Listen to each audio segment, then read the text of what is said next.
മൂന്നാമത്തതും ഏറ്റവും ഇമ്പോർട്ടൻ്റ് ആയിട്ടുള്ള ഒരു ഇമേജാണ്.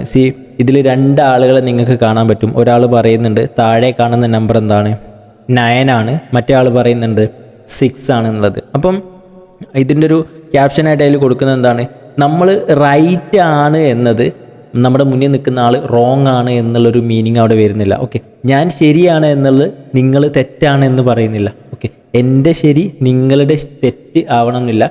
അത് നിങ്ങളെ ഭാഗത്ത് നിന്ന് നോക്കുന്ന സമയത്ത് മേ ബി അത് നിങ്ങളെ ശരിയായിരിക്കും. ഇപ്പം നമ്മൾ പറയുന്ന ഒരാളെ, ഒരു പേഴ്സൻ്റെ യഥാർത്ഥമായിട്ടുള്ളൊരു സിറ്റുവേഷൻ, ആളെ ലൈഫ് എങ്ങനെ പോകുന്നു എന്നുള്ളത് മനസ്സിലാക്കണം എന്നുണ്ടെങ്കിൽ ആളെ ഷൂവിൻ്റെ ഉള്ളിൽ നമ്മൾ കയറി നിൽക്കണം, അല്ലെങ്കിൽ ആളെ ഡെയിലി ലൈഫ് നമ്മൾ ഏറ്റെടുക്കണം. അപ്പോൾ മാത്രമേ ആൾ ചെയ്യുന്ന സ്ട്രഗിൾസും ആളെ ലൈഫ് പോകുന്ന കാര്യങ്ങളൊക്കെ നമുക്ക് കറക്റ്റായിട്ട് മനസ്സിലാക്കാൻ വേണ്ടിയിട്ട് പറ്റുള്ളൂ എന്നുള്ളത്. അപ്പം നമ്മളെ റിലേഷൻഷിപ്പിലും ബാക്കിയുള്ള കാര്യങ്ങളിലൊക്കെ നമ്മൾ കണ്ടുമുട്ടുന്ന ആളുകൾ, അല്ലെങ്കിൽ നമ്മളെ ലൈഫിൽ വരുന്ന ആളുകൾ നമ്മൾ അഡ്രസ്സ് ചെയ്യേണ്ട രീതി എങ്ങനെയെന്ന് വെച്ചാൽ, അവർ റോങ് ആണ് എന്നതല്ല നമ്മൾ റൈറ്റ് ആണ് എന്നത് മീൻ ചെയ്യുന്നത്. ദാറ്റ് മീൻസ് ഞാൻ പറയുന്നത് മാത്രമാണ് ശരി എന്നതല്ല, അവരുടെ സൈഡിൽ നിന്ന് നോക്കുന്ന സമയത്ത് അവരുടെ കാര്യങ്ങളും എന്തായിരിക്കും, ശരിയായിരിക്കും എന്നുള്ളതാണ്.